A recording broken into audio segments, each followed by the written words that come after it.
Hello दोस्तों, welcome back to सदस्य point. आज मैं महात्मा बुद्ध और बौद्ध धर्म के बारे में बताएंगे जो किसी भी एग्जाम के लिए पिन पॉइंट है। सबसे पहले देखते हैं महात्मा बुद्ध के बारे में। महात्मा बुद्ध का जन्म 563 ईसा पूर्व में हुआ था। यानी महात्मा बुद्ध का जन्म कब हुआ था तो क्या बताएंगे, 563 ईसा पूर्व में। कहेगा कि महात्मा बुद्ध का जन्म स्थान कहाँ है, तो महात्मा बुद्ध का जन्म स्थान लुम्बिनी जो कपिलवस्तु के नेपाल, भारत नेपाल की सीमा, जो वर्तमान में निगलवा के नाम से जाना जाता है। सबसे पहले फिर से देख लेते हैं महात्मा बुद्ध का जन्म कब हुआ था। तो महात्मा बुद्ध का जन्म 563 ईसा पूर्व में हुआ था। उनका जन्म स्थान क्या है, तो उनका जन्म स्थान लुम्बिनी कपिलवस्तु जो कहाँ पड़ता है, नेपाल में पड़ता है, जो भारत और नेपाल की सीमा में स्थित है, जो अभी वर्तमान में किस नाम से जाना जाता है, तो वर्तमान में वह निगलमा के नाम से जाना जाता है। फिर कहेगा कि महात्मा बुद्ध का पिता का नाम क्या था, तो महात्मा बुद्ध का पिता का नाम क्या था, सुद्धोधन, जो शाक गण के क्या थे, मुखिया थे। फिर पूछेगा कि उनकी माता का नाम क्या था, तो महात्मा बुद्ध की माता का नाम माया देवी, जो कोलीय वंश की क्या थे, राजकुमारी थी, जो जन्म के 7वें दिन में उनकी क्या हो गया था, मृत्यु हो गया था। उसकी सौतेली माँ या मौसी बोलेंगे कि महात्मा बुद्ध का मौसी या सौतेली माँ कौन थी, तो उसकी माँ कौन थी, सौतेली माँ प्रजापति गौतमी, जिसने लालन पालन और उसका क्या किया था, पोषण किया था। फिर तुमसे पूछेगा कि महात्मा बुद्ध का बचपन का नाम क्या था, तो महात्मा बुद्ध का बचपन का नाम क्या था, सिद्धार्थ। देखना है महात्मा बुद्ध की जो विवाह था उसकी आयु अवस्था था कितना, 16 वर्ष। जन्म से पहले भविष्यवाणी हुआ था कि या तो महात्मा बुद्ध प्रतापी राजा होंगे या तो बैरागी बनेंगे, इसलिए उनके पिता जो था समय से पहले उनका विवाह कर दिए थे। उनकी पत्नी का नाम क्या था, महात्मा बुद्ध का पत्नी का नाम क्या था, जसोधरा। उनका एक पुत्र था जिसका नाम क्या था, राहुल। और महात्मा बुद्ध का जो भाई का नाम क्या था, तो क्या था, उसका चचेरा भाई था, उसका क्या नाम था, देवदत्त। जब 10 नंबर देखेंगे, कपिलवस्तु की सैर पर जब महात्मा बुद्ध निकले थे तो उसने 4 दृश्य देखे थे। पहला दृश्य देखे थे बूढ़ा व्यक्ति, और दूसरा में बीमार व्यक्ति, तीसरा में लाश या कॉर्प्स बोल सकते हैं, चौथा में क्या देखे थे, सन्यासी देखे थे। महात्मा बुद्ध का गृह त्याग जो था 29 वर्ष की अवस्था में किए थे। और उनका जो महात्मा बुद्ध का प्रथम गुरु का जो नाम था अलान कलान था, जो सांख्य दर्शन के क्या थे, गुरु थे। 13वां में देखेंगे कि महात्मा बुद्ध का द्वितीय गुरु का नाम क्या था, तो महात्मा बुद्ध का द्वितीय गुरु का नाम रुद्रक रामपुत्र, जो योग का ज्ञानी था, जो उनके गुरु थे द्वितीय गुरु जो थे रुद्रक रामपुत्र, जो योग का ज्ञानी थे। और महात्मा बुद्ध की तपस्या में कितना समय लगा था, तो महात्मा बुद्ध की तपस्या में समय लगभग 6 वर्ष लगा था। फिर कहेगा कि ज्ञान की प्राप्ति महात्मा बुद्ध को किस उम्र की अवस्था में हुआ था, तो ज्ञान की प्राप्ति जो महात्मा बुद्ध को हुआ था तो 35 वर्ष की अवस्था में उनको ज्ञान की प्राप्ति हुआ था। तो कहेगा कि महात्मा बुद्ध को ज्ञान की प्राप्ति किस स्थान पे हुआ था, तो महात्मा बुद्ध को ज्ञान की प्राप्ति निरंजना या फल्गु नदी के तट पे, निरंजना नदी या फल्गु नदी के तट पर पीपल वृक्ष के निकट हुआ था। लगातार 49 दिनों के ध्यान के बाद इनको ज्ञान की प्राप्ति हुआ था।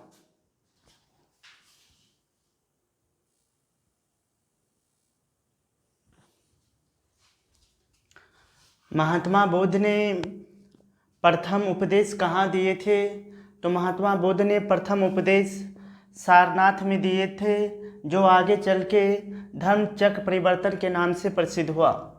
कहेगा महात्मा बुद्ध ने सर्वाधिक उपदेश कहाँ दिए थे, तो महात्मा बुद्ध ने सर्वाधिक उपदेश श्रावस्ती में दिए थे। कहेगा उपदेश की भाषा किस भाषा में था, तो उपदेश की जो भाषा था पाली भाषा में था। कहेगा महात्मा बुद्ध के अनुयायी कौन थे, तो बिंबिसार, प्रेसनजीत और कौन थे, उदयन थे। कहेगा महात्मा बुद्ध का और किस नाम से जाना जाता है, तो महात्मा बुद्ध को शाक सिंह या शाक मुनि, या तथागत तथा देशबल स्वामत विरुद्धा एवं एशिया का क्या कहा जाता है? ज्योतिपुंज कहा जाता है। फिर से देख लेते हैं महात्मा बुद्ध का उपनाम किस किस नाम से जाना जाता है। तो महात्मा बुद्ध को शाक सिंह या शाक मुनि, उन्हीं का दूसरा नाम क्या है? तथागत या देशबल स्वामत विरुद्धा एवं एशिया का ज्योतिपुंज कहा जाता है।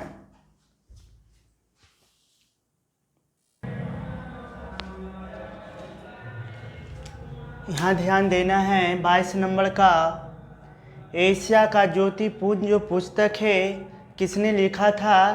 तो क्या बताएंगे? Edwin Arnold. क्या बताएंगे? Edwin Arnold. ठीक है।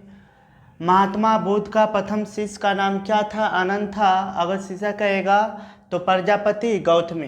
माने अनंत के कहने पर ही बौद्ध धर्म में महिलाओं को क्या किया गया था? शामिल किया गया था। बौद्ध धर्म में शामिल होने की आयु कितनी होनी चाहिए? तो बौद्ध धर्म में शामिल होने की आयु कितना वर्ष होना चाहिए? 15 वर्ष। ठीक है।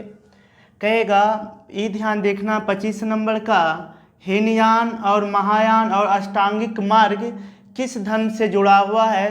तो क्या बताएंगे? बौद्ध धर्म से। ये बड़ी ध्यान में रखना है कि हीनयान, महायान कोमा अष्टांगिक मार्ग किस धर्म से जुड़ा हुआ है?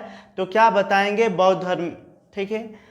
हीनयान का शाब्दिक अर्थ क्या होता है? तो हीनयान का शाब्दिक अर्थ क्या होता है? निम्न मार्ग। ठीक। और 27वां में देखेंगे महायान का शाब्दिक अर्थ क्या होता है? तो महायान का शाब्दिक अर्थ क्या होता है? उत्कृष्ट मार्ग।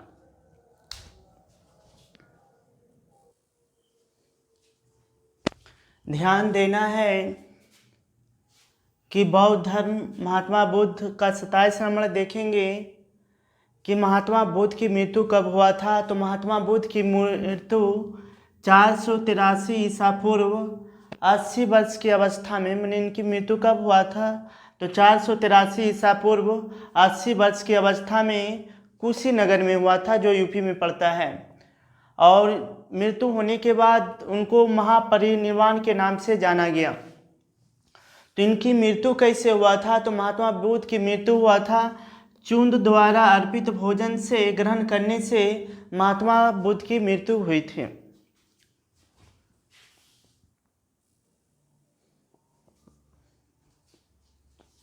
अब देखेंगे महात्मा बौद्ध संगति 4 हुए थे, तो ये बढ़िया से गौर से देखना है।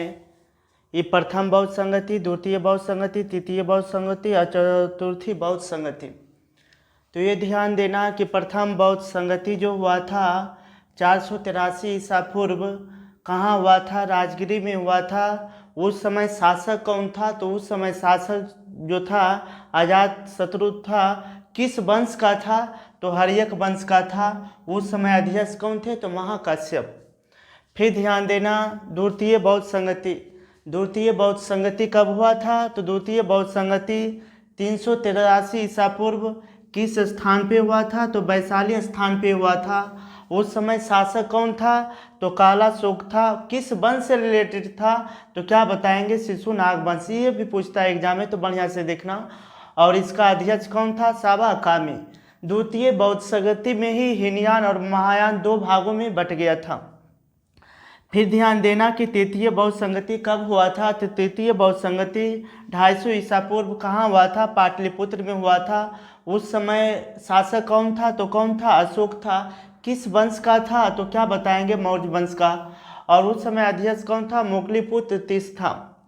फिर ध्यान देना है कि चतुर्थी बौद्ध संगति कब हुआ था? तो चतुर्थी बौद्ध संगति 98 ईसा पूर्व कहाँ हुआ था? किस स्थान पे हुआ था?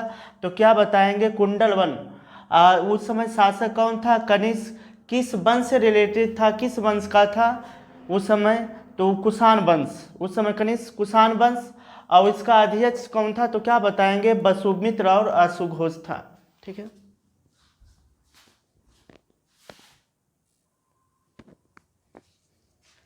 महात्मा बुद्ध के जीवन से कुछ रिलेटेड ध्यान देना है। 29 नंबर 28 जो बौद्ध संगति पढ़ाए थे वही था 28। और 29वां नंबर देखेंगे महात्मा बुद्ध से रिलेटेड कुछ चीज़ ध्यान में रखना है कि महात्मा बुद्ध जो जन्म हुआ था तो उसका प्रतीक चिन्ह क्या था? तो क्या बताएंगे? कमल एवं साड़। महात्मा बुद्ध का जन्म के समय उसका प्रतीक चिन्ह क्या था? तो कमल एवं सार। कहेगा गिरि त्याग में घोड़ा, ठीक है। ज्ञान पीपल बोधि वृक्ष, ठीक है। और निर्वाण किससे रिलेटेड था? तो पद चिन्ह से। जब उनकी मृत्यु हुआ था तो किस प्रतीक चिन्ह क्या था? तो उसका प्रतीक चिन्ह क्या था? स्तूप था, ठीक।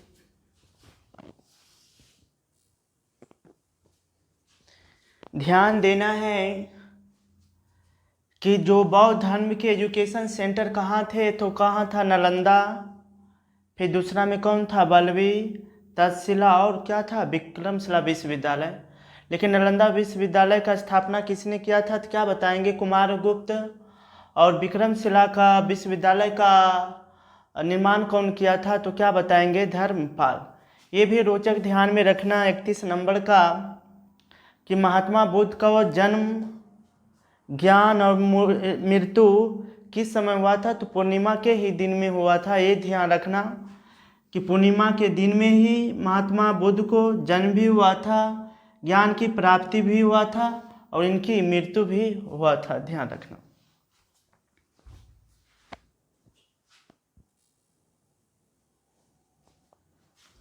अब ध्यान देना है कि महात्मा बुद्ध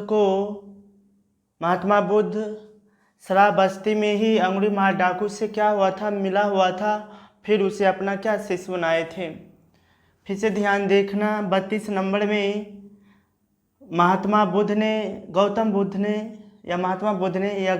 ने अंगुलीमाल डाकू को कहाँ मिला था? श्रावस्ती में मिला था। फिर उसे अपना क्या बनाए थे? शिष्य बनाए थे।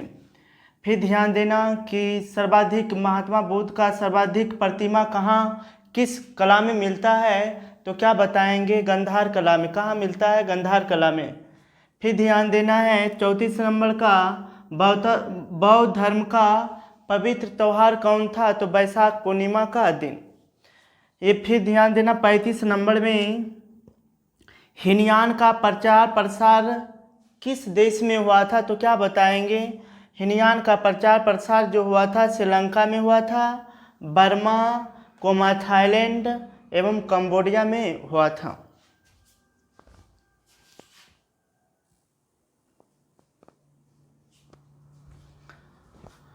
अब ध्यान से देखना है कि हीनयान का जो ग्रंथ जो था किस भाषा में लिखा गया था? तो हीनयान का ग्रंथ जो है पाली भाषा में लिखा गया था, जिसमें बुद्ध के प्रतीकों की पूजा होती थी। उसमें क्या होती थी? बुद्ध के प्रतीकों की पूजा होती थी। हीनयान का ग्रंथ पाली भाषा में लिखा गया था, यहाँ था कर देते हैं, जिसमें बुद्ध की प्रतीकों की पूजा होती थी।